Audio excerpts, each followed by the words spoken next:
인사하겠습니다. 우리는 여행하는 사람들입니다.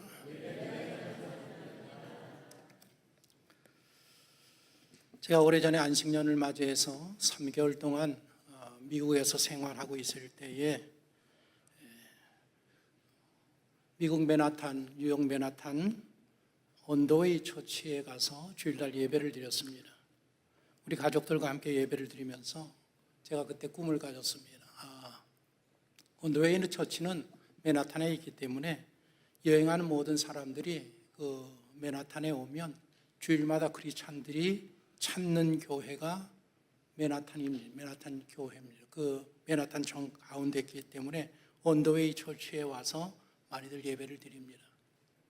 예배를 드리면서 얼마나 제가 은혜를 받고 감동을 받았는지, 특별히 찬양을 얼마나 잘하는지, 그 섹션 멤버도 너무 좋고 중년들이 하는데 너무 찬양을 잘하고, 그래서 우리 청파중앙교회는 저런 교회가 돼야 되겠다. 왜냐하면 남북한이 통일이 되면 서울역에서 유럽까지 기차 타고 갑니다. 유럽에서 기차 타고 서울역까지 옵니다.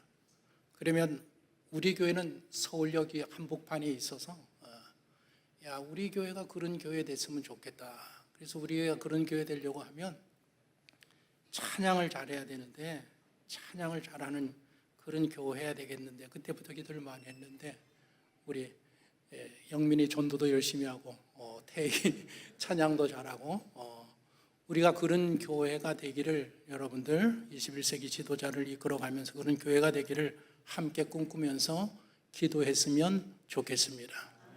찬양을 들으면서 우리의 꿈에 한 걸음 한 걸음 더 나가는 게 아닌가라는 생각을 하게 되었습니다. 지난 주일은 설립 기념 주일 예배로 저희들이 킹 오브 킹스, 예수님의 생애를 다룬 영화를 우리 롯데 시네마에 가서 다 같이 보았습니다.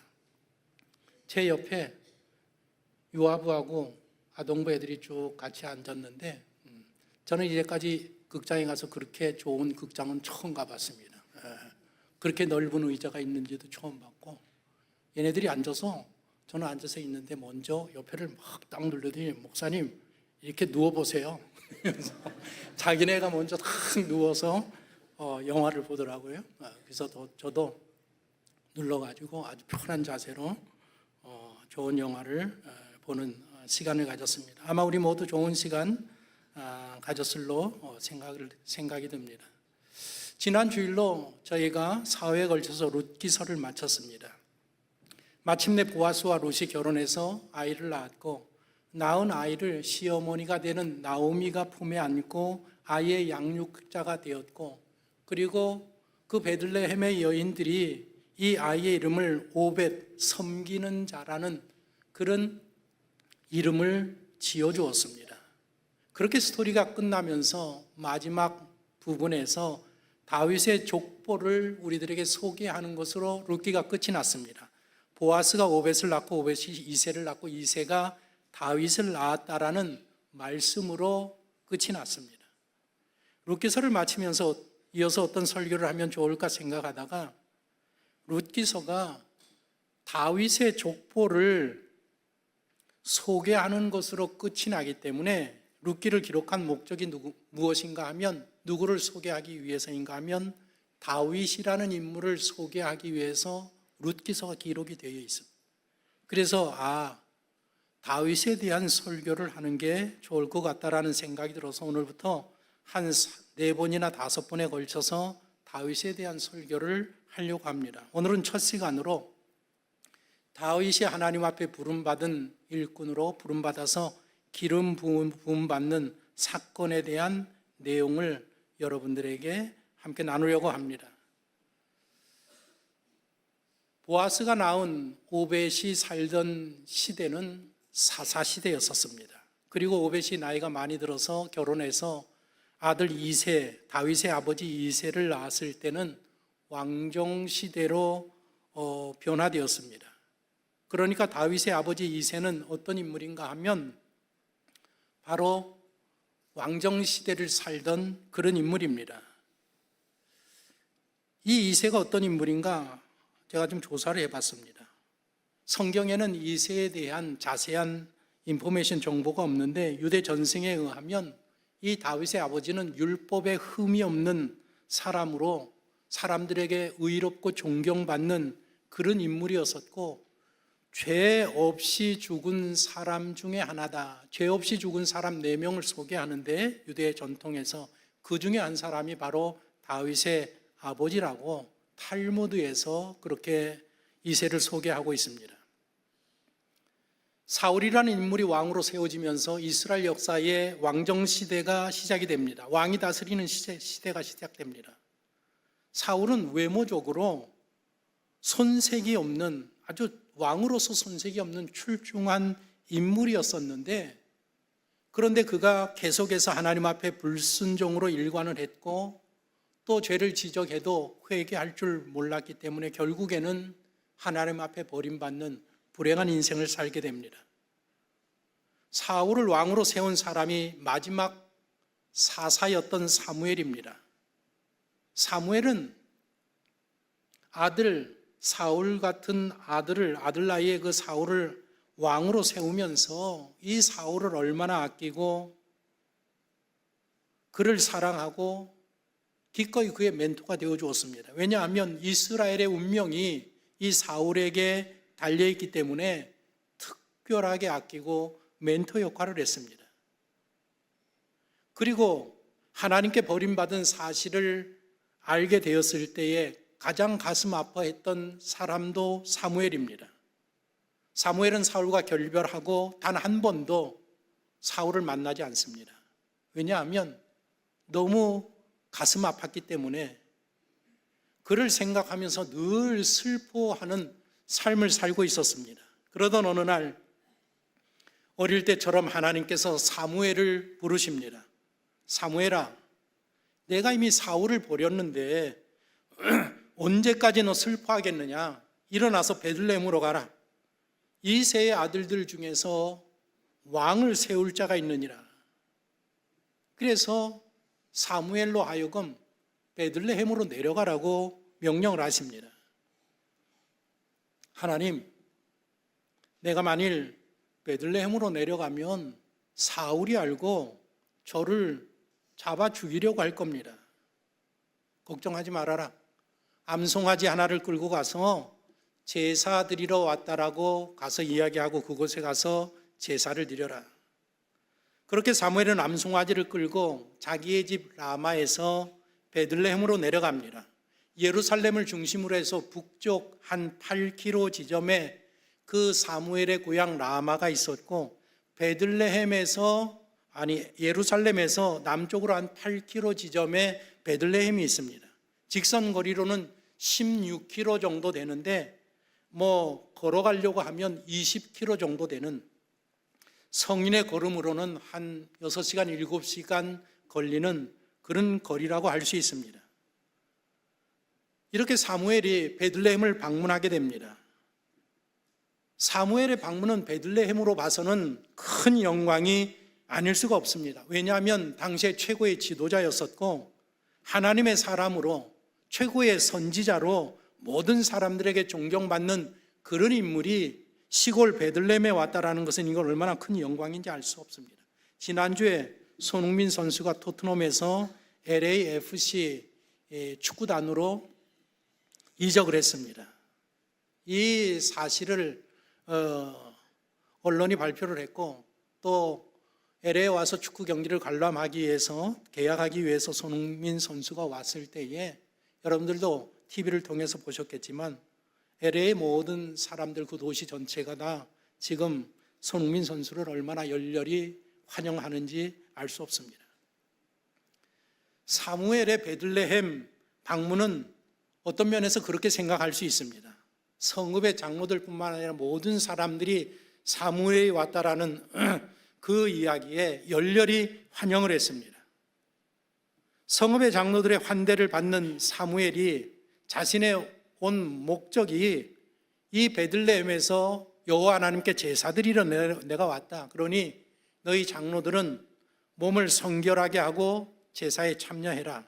그리고 베들레헴에서 많은 사람들에게 존경받는 이새라는 그런 인물이 있는데 이새와 그의 아들들도 그 제사에 참여시키도록 하라고 그들에게 지시를 합니다. 그래서 사무엘과 이새의 가족이 만나게 됩니다. 이새는 8명의 아들을 두게 됩니다. 그리고 2명의 딸을 둡니다. 2명의 딸들 중에 수루야라는 그 딸이 3명의 아들을 두게 되는데 아비새, 요압, 아사엘이라는 요 세 아들을 두게 되는데 요 세 아들들은 나중에 다윗이 신하가 되었을 때에 그 큰 제국을 이루는 데에 큰 업적을 이루는 그런 다윗의 신하들이 됩니다. 이새는 사무엘에게 아들들을 소개합니다. 이 아이가 저의 첫 번째 아들 엘리압입니다. 사무엘이 엘리압을 딱 보는 순간에 그 마음속에 정말 사울을 능가하는 그런 인물이구나. 벌써 용모와 키와 인품이 얼마나 대단한지 모릅니다. 정말 왕으로서 손색 없는 인물인가. 그렇게 생각을 하는데 하나님께서 그의 마음 가운데 아니다. 엘리압은 아니다. 그의 용모와 키를 보지 말아라. 나는 그를 이미 버렸느니라. 여기 그를 버렸다고 했습니다. 버렸다라는 것은 하나님께서 그 엘리압이라는 아들의 내면과 마음과 성품을 보았고 하나님의 뜻에 맞지 않는다라는 뜻입니다. 그는 내 마음에 합당하지 아니하기 때문에 제외시켰다라는 것이 버렸다라는 의미입니다. 그래서 두 번째 아이가 소개됩니다. 이 아이가 둘째 아비나답입니다. 하나님께서도 이번에 노라고 이야기하고 이 아이가 셋째 삼마라고 합니다. 노라고 이야기합니다. 그렇게 7 아들 모두를 사무엘에게 소개시켰는데 모두가 다 퇴짜 맞고 말았습니다. 사무엘이 얼마나 난감한지 알 수 없습니다. 분명히 하나님께서 이새의 아들들 중에서 왕이 될 자가 있다라고 말씀을 하셨는데 아들 모두를 만났는데 아무도 그 사이에 왕이 될 만한 인물이 없었기 때문에 몹시 난감했습니다.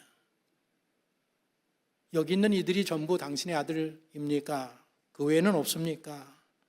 아닙니다. 아직까지 막내가 남아있긴 합니다. 그런데 그 아이는 들에서 양을 치고 있습니다. 제가 또 설교를 준비하면서 이새라는 인물도 공부하고 이 이새의 아내, 어머니, 다윗의 어머니는 어떤 인물일까 궁금해서 찾아보았습니다.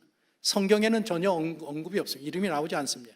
그런데 유대인들의 전승에는 이야기가 나오는데 탈무드에 또 미시나에 이 어머니의 이름이 니체벳이라고 이름이 기록되어 있고 다윗의 어머니 이새 아내는 아주 경건하고 지혜로운 여인이었다라고 소개가 됩니다. 그런데 다윗의 출생에 관하여서는 이새와 이 니체벳이 아내와 아마 이렇게 좀 사이가 의인이었었어도 이렇게 좀 사이가 좀 안 좋은 그런 일이 있었나 봅니다. 그러다가 멀리 하다가 다시 관계를 맺어서 다윗을 낳게 되었다라고 유대인의 전통에는 그렇게 소개를 하고 있습니다. 그래서 다윗이 형들 사이에서 무시를 받았고 밖에서 양을 치고 있었고 사무엘이 기름을 부으러 왔어도 다윗을 부르지 않았다라고 그렇게 이야기하고 있습니다. 이스라엘은 원래 목축을 주로 하던 그런 민족이었었습니다. 그런데 이 사사시대에 목축업이 농업으로 변화됩니다. 애굽에서 가축을 몰고 나왔는데 그리고 가나안에서 40년 살았는데 그리고 그 가축들을 번성시켜서 가나안 땅에 들어와서 정착을 했는데 가나안에서 인구가 계속 늘어나는 그 인구가 먹고 살기에는 목축이 맞지 않았습니다.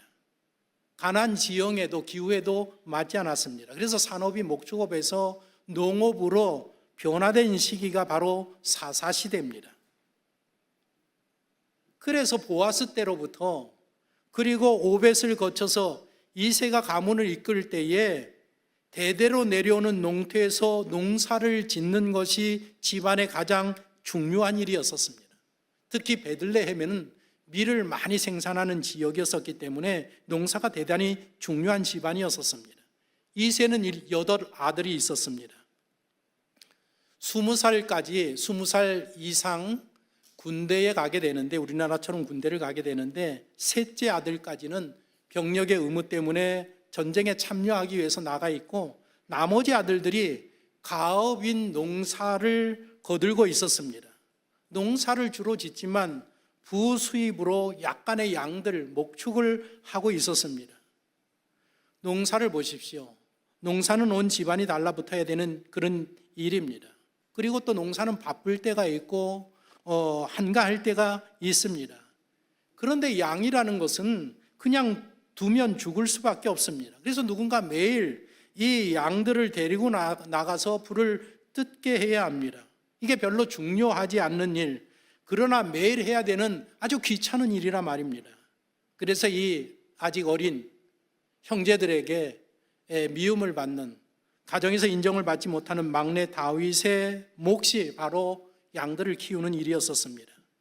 사울이 방문했을 때 다윗이 마침 그 일을 하고 있었단 말입니다. 사무엘이 그 아버지 이새에게 빨리 막내를 이 자리에 데리고 오십시오. 막내가 오기 전까지는 우리가 제사를 드릴 수 없고 만찬을 나눌 수가 없습니다. 그래서 허겁지겁 사람을 보내서 다윗을 그 자리에 데리고 옵니다. 다윗은 씻지도 못하고 옷도 갈아입지 못하고 양을 치던 목자의 모습 그대로 사무엘 앞에 서게 됩니다. 다윗에 대한 사무엘의 첫 인상은 성경을 보면 이게 늘 들판에 있어서 얼굴이 햇빛에 타가지고 구릿빛 얼굴이 되었습니다. 그래서 오늘 성경의 1장에 16장에 보면 얼굴이 붉었다라는 의미가 그런 의미입니다. 그런데 그의 눈을 보니까 눈이 반짝반짝 빛을 낸단 말입니다. 왜 안 그렇겠습니까? 자기 양들을 지키기 위해서 늘 들짐승들을 바라보고 관찰하고 이렇게 해야 되는 그런 삶이었었기 때문에 그 빛나는 눈을 가졌단 말입니다. 그리고 얼굴을 보니까 아주 건강하고 당당하고 아주 외모가 그래도 빠짐없는 인상이 좋은 준수한 얼굴을 지녔습니다. 사무엘이 다윗을 보는 그 순간에 하나님께서 사무엘 마음 가운데 바로 이 아이가 내가 선택한 아이다. 일어나서 그에게 기름을 부어라. 사무엘이 기름 불병을 가지고 와서 다윗의 머리에다가 기름을 붓습니다. 여러분들 지금 이 모든 행사는 숨어서 하는 게 아니라 공식적인 자리에서 하는 겁니다. 베들레헴 성읍의 장로들을 다 모셔왔고 아버지, 어머니가 계시고 형제들이 다 있고 그런 가운데에서 지금 다윗에게 기름을 붓고 있단 말입니다. 그런데 왜 기름을 붓는지는 아무도 모릅니다. 이새도 모르고 어머니도 모르고 형제들도 모르고 성읍의 장로들도 왜 이 아이에게 이 유명한 선지자 사무엘이 기름을 붓는지 모릅니다.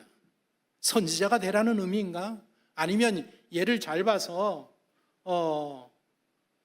축복의 의미로 기름을 붓는 것인가? 사람들이 생각만 할 뿐이지 왕이 되게 하기 위해서 기름을 붓는다라는 사실은 누구만 아느냐? 사무엘만 아는 것입니다. 만일 이 사실이 알려지면 왕이 되게 하기 위해서 기름을 부었다라는 것, 이 사실이 알게 되면 어떻게 되겠습니까? 사무엘뿐만 아니라 다윗이 목숨을 부지할 수 있겠습니까?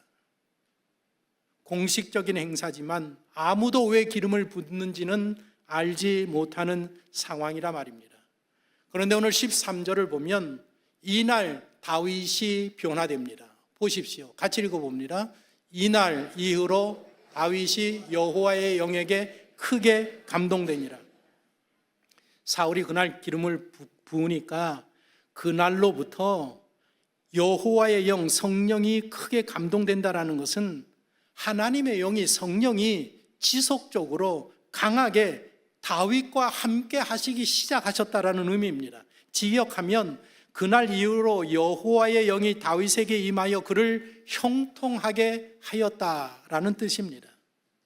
그때로부터 성령이 다윗의 삶과 사역을 주도적으로 이끌어갔다라는 의미가 담겨져 있고 지도자로서의 영적인 여정이 시작이 되었다. 그래서 결국에 우리가 잘 알다시피 다윗은 인류 역사에 빛나는 위대한 지도자로 우뚝 서게 되는 것입니다. 이게 오늘 본문의 내용입니다. 우리 교회는 장로교회입니다. 어떤 교회라고요? 장로교회입니다. 감리교회도 아니고 성결교회도 아니고 오순절도 아니고 침례교회도 아니고 우리 교회는 장로교회입니다. 그래서 우리는 장로교인이라고 부릅니다. 장로교회 교인이다, 장로교인이다. 교파마다 신학의 특징이 있습니다. 우리 장로교의 주된 신학이 무엇인가 하면 하나님의 주권 사상입니다. 여러분들 이거는 꼭 아셔야 됩니다. 한번 같이 읽어보십시다. 우리 장로교를 다니는 장로교 교인의 신앙은 뭔가 하면 하나님의 주권 사상을 믿는 사람들이라는 것입니다. 주권이라는 말은 최고의 권위를 영구적으로 행사하는 최고의 통치자라는 그런 뜻에서 유래한 말입니다. 하나님이 주권자가 되신다라는 말은 하나님이 우리의 왕이 되신다라는 그런 의미입니다. 하나님이 만물을 창조하시고 만물을 통치하시고 만물을 합당한 목적대로 지휘하시고 모든 영역에서 하나님의 뜻을 궁극적으로 이루어내시는 최고의 왕이 되신다라는 것입니다. 그래서 우리가 지난주 본 영화의 제목이 무엇인가 하면 King of Kings입니다. 많은 왕들이 있지만 그 중에 진정한 왕은 예수님이라는 그런 제목입니다. 최고의 왕이시기 때문에 누구도 하나님의 뜻에 도전하고 거역할 수 없다라는 의미가 담겨져 있습니다. 에베소서 1장에는 이런 말이 있습니다. 창세 전에 그리스도 안에서 우리를 택하사, 같이 읽어봅니다. 창세 전에 하나님께서 지금 다윗을 선택하셨는데, 왕으로 선택하셨는데, 이 왕으로 세움받고 선택하신 이것은 하나님이 창세 전에 예수 안에서 그를 왕으로 선택하시고, 그리고 에베소서 1장 5절에 보면 하나님의 기쁘신 뜻대로 결정하신 일이라고 기록이 되어 있습니다. 우리 장로교는 하나님이 영원 전부터 자기의 뜻을 가장 지혜롭고 거룩한 계획에 의해서 일어나는 모든 것들을 정하시고 그 정하신 것을 불변하시는 하나님이시라는 것을 우리는 믿습니다. 그래서 우리 장로교 교인들은 신앙을 이렇게 고백합니다. 보십시오. 하나님이 세상의 모든 것을 무에서 창조하셨다. 아무것도 없는 것에서 말씀으로 창조하신 하나님이라는 것을 우리는 믿습니다. 그리고 하나님이 자신의 영광을 위해서 세상을 창조하셨다라는 것을 믿고, 하나님은 다른 모든 것이 존재하기 이전에 이미 존재하시는 분이시다. 그리고 하나님이 만물을 창조하셨기 때문에 하나님은 자신의 피조물에 대해 절대적인 소유권을 갖고 계신다라는 것을 믿는 사람들이 바로 우리 장로교 성도들인 것입니다. 우리는 하나님을 창조주 하나님, 주권적인 하나님이라고 그렇게 믿습니다. 그럴 때에 질문이 하나 생깁니다. 질문이 뭔가 하면 이것입니다. 왕이신 하나님이 계속해서 우리를 세상 만물을 다 창조하셨다고 하면 창조주가 되시는 하나님께서 계속해서 창조한 그 피조물에 간섭을 하시고 그들의 삶에 개입을 하시느냐, 아니면 개입하지 아니하고 그냥 두시느냐. 하나님은 세상을 창조하시고 세상이 돌아가도록 세상의 법칙을 창조하셨습니다. 그래서 바닷물이 육지를 넘어오는 게 아닙니다.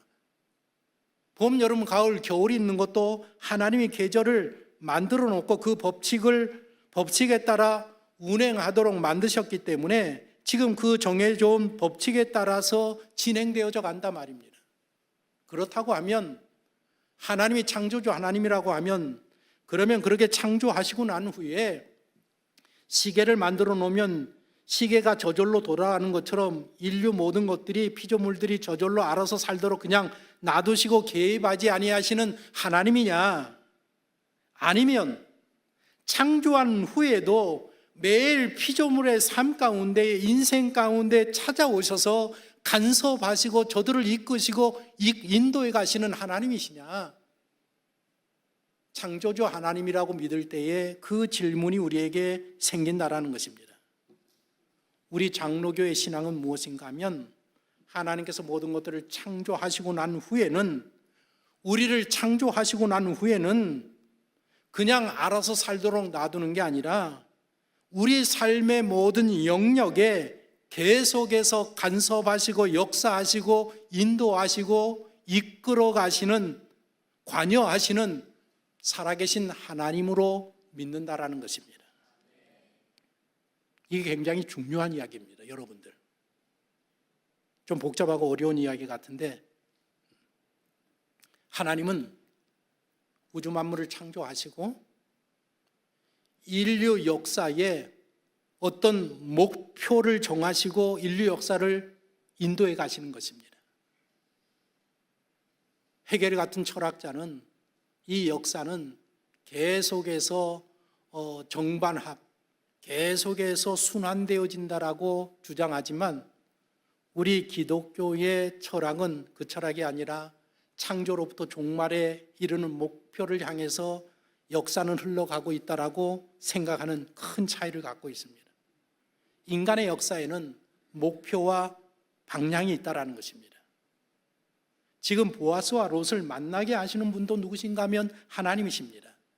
거기서 오벳이 출생하고 이새가 출생하고 다윗이 출생하게 하는 것도 하나님이 개입하셔서 하시는 일이시고, 그리고 많은 아들들 가운데에서 막내 다윗을 왕으로 정하시고 선택하시고 기름 부으시는 이 일도 하나님이 인류의 역사에 목표를 두고 그 일을 이루시기 위해서 운행하고 준행하고 계시는 일이라는 것입니다. 지금 어떤 목표를 가지고 다윗을 왕으로 기름 부으시는가 하면 예수 그리스도를 이 땅에 보내주셔서 그 예수님을 통해서 인류를 구원하시기 위한 그런 전초 작업으로 이 일들을 운행하고 계신다라고 믿는 것이 우리 장로교 성도들의 신앙이라는 것입니다. 이게 좀 어려운 이야기 같기도 한데, 뿐만 아니라 하나님은 인류 역사를 목표와 그 방향을 가지고 진행할 뿐만 아니라 우리 개인 하나님이 우리를 선택해서 자녀 삼으신 여기 앉아있는 우리 모든 성도들의 인생에도 하나님은 우리의 목적과 방향을 분명하게 세우고 목표를 세워놓고 우리를 그 목표로 인도하시고 주관하고 계신 하나님이라는 것입니다. 여러분들 마음대로 선택하고 마음대로 사는 것 같아도 하나님이 그렇게 놔두지 아니하시고 보이지 아니하는 곳에서 자꾸만 우리를 하나님이 생각해 놓은 그 목적지로 자꾸만 몰아가신다라는 것입니다. 그러기 때문에 우리 인생에서 일어나는 모든 일들이 하나님의 깊은 뜻과 의미를 가지고 있는 사건들이라는 것입니다. 오늘 우리 새로운 청년 소개하면서 군대 제대하면서 영민이가 인도에서 여기 왔습니다. 맞습니다.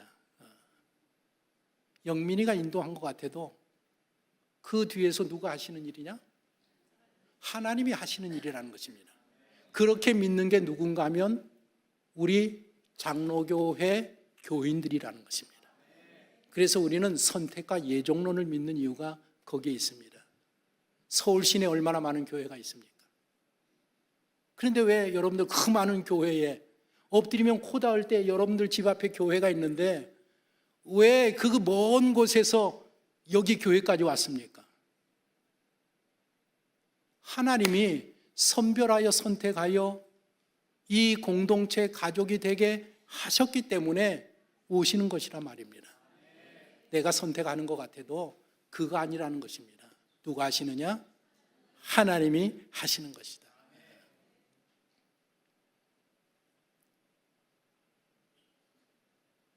어떻게 첫눈에 반해가지고 남자를 만나서 결혼해가지고 불행한 결혼 인생을 지금 살고 있는데 내가 왜 이 남자를 만났나, 이 여자를 만났느냐, 그렇게 사는데 우리는 어떤 믿음이 있느냐? 누가 선택해서 누가 만나게 했느냐? 하나님이 만나게 하셔서 하나님의 계획한 뜻을 이루기 위해서 지금 이끌어가고 계시다라는 것을 믿는 사람들이 바로 우리 장로교 교회 교인이라는 것입니다. 그래서 로마서 8장에서는 이런 말을 합니다. 보십시오. 같이 읽어봅니다.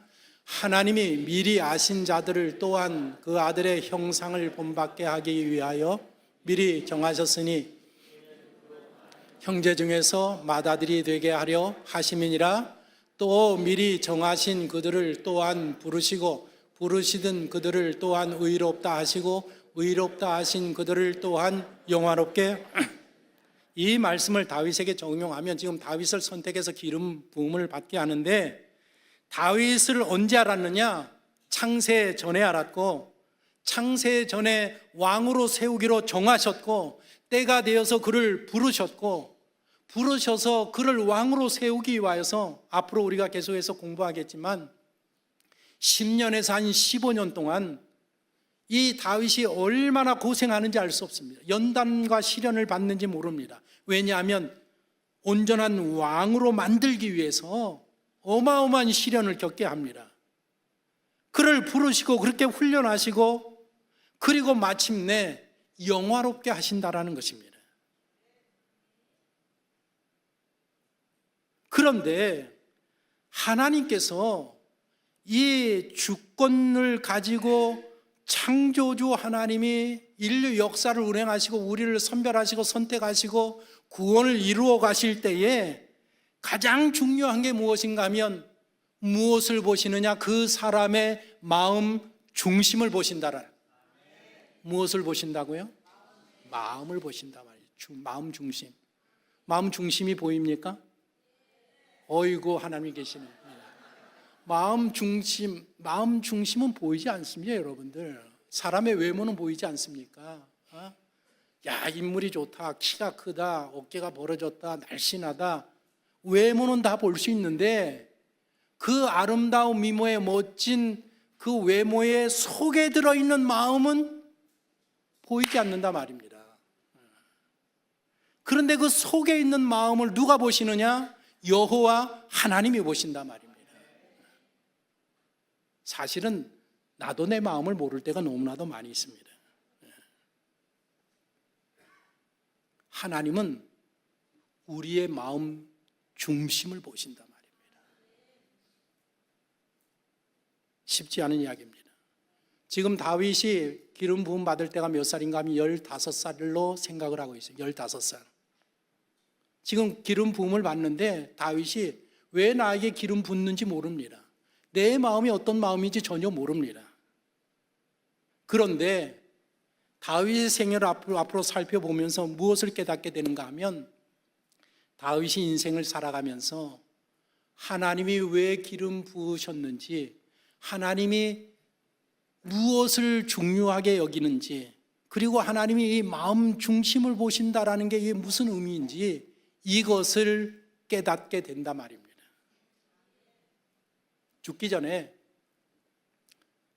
다윗이 죽기 전에 아들 솔로몬을 불러놓고 그렇습니다. 내가 성전을 짓기를 원했는데 하나님이 허락하지 않았으니 너 성전을 지어야 된다 하면서 마지막으로 당부하면서 한 이야기가 역대상 28장 9절에 있는데 보십시오.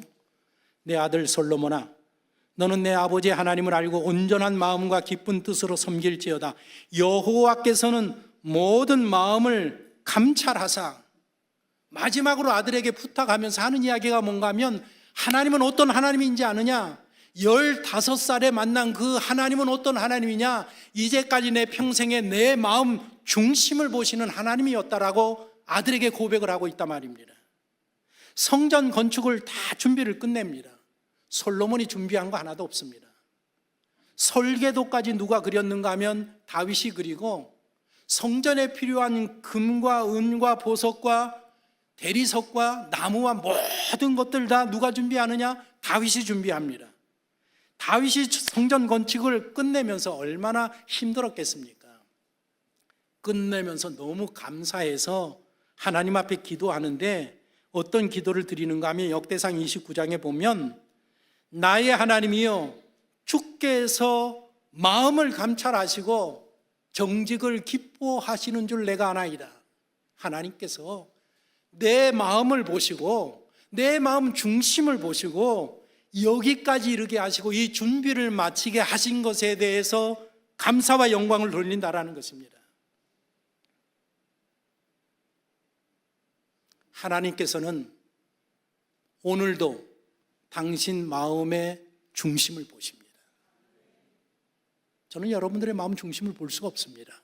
하나님은 여러분들 마음의 중심을 보시고, 그리고 다윗에게 기름 부은 것처럼 여러분들 마음의 중심을 보시고, 그 마음이 나도 뭔지는 모르는데 중심을 보시고 예수를 믿게 하시고 성령을 부어 주셨다라는 것입니다. 그래서 이제부터 당신의 인생은 당신의 뜻대로 사라져가는 게 아니라 하나님의 뜻대로 사라져 갈 수밖에 없도록 성령 하나님이 여러분들의 삶에 개입하시고 역사하셔서 이끌어가고 계신 것입니다. 믿으십니까? 왜 인생에 어려움이 닥치느냐? 훈련하는 겁니다. 연단하는 겁니다. 지금은 모르는데 신앙이 깊어지고 나이가 들어가면 왜 하나님께서 나를 선택하시고 왜 나를 이 자리에 세우신지를 깨닫게 되고 알아가게 될 줄로 분명히 믿습니다. 오늘 우리 원로 장로님이 예배 전에 찾아오셔서, 이번에 우리 원로 장로님이 이사하셨습니다. 저 경희대학 앞으로 멀리 이사하셨습니다. 아침 일찍 오셔서 이런 고백을 했습니다. 내가 65년 그때부터 청파중앙교회 등록해서 2025년에 이르기까지 하나님이 나를 지키시고 여기까지 인도하시고 하나님께서 크게 은혜 베풀어 주셨습니다. 그 모든 복을 청파중앙교회 성도들이 다 받았으면 좋겠습니다. 바로 이겁니다. 하나님께서는 우리를 선택하시고 마음 중심을 보시고 선택하시고 성령으로 기름 부어주셔서 하나님이 원하고 목표하는 대로 하나님이 만들어 가신다. 훈련하시고 연단하시고 여러 가지 일을 겪게 하면서 반드시 거기까지 이르게 하시는 여호와 하나님이시란 말입니다.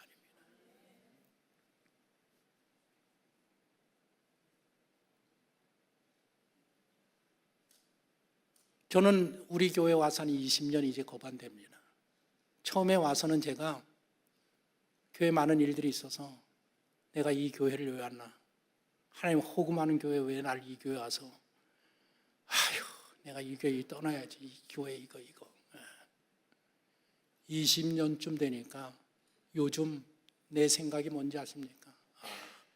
하나님이 이래서 나를 여기 보내셨구나, 하나님이 이 일을 하게 하시기 위해서 보내셨구나.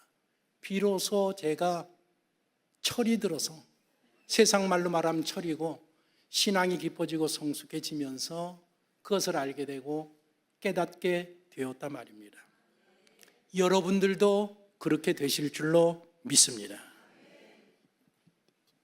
염려와 걱정과 근심 다 내려놓으시고 다윗처럼 나를 하나님이 선별하시고 선택하시고 기름 부으셨으니 다윗을 이끌어간 것처럼 내 인생도 반드시 하나님께서 이끌어 가실 것이라는 분명한 확신한 믿음을 가지고 늘 여러분들의 마음 중심이 하나님에게서 떠나지 아니하는 귀하고 복된 신앙 되시기를 간절히 소망합니다.